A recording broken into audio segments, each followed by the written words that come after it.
Let's take a look at the climate control settings on the 2026 Kona. All right, this is how you can get to your climate settings. You're gonna swipe left here. You're gonna go to setup. From here, you're gonna go to vehicle. You're gonna go to climate. And then you have a couple options here that you can choose from. You can go to recirculate air here.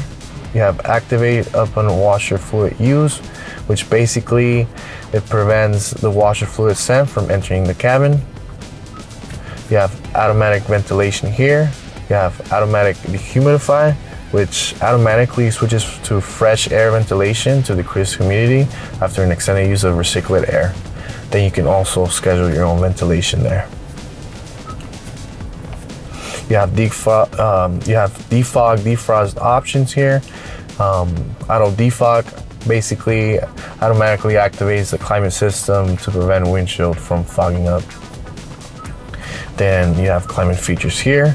You have air conditioner auto dry, automatically runs the fan after the vehicle is turned off to dry the inside of the air conditioner and prevent any mold growth. Here's the hard buttons for the climate control. You have automatic ventilation there, which you can turn on.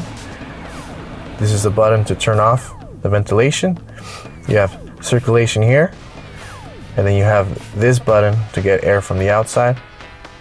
Then you have these buttons to bring up or down for the temperature.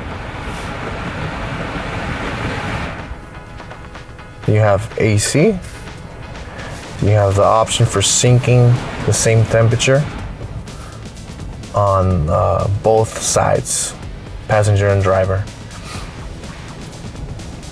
Then you have your defrost, defog there. Then you have your rear defog, defrost as well. Thank you guys for watching. If you guys have any questions, drop it below in the comments.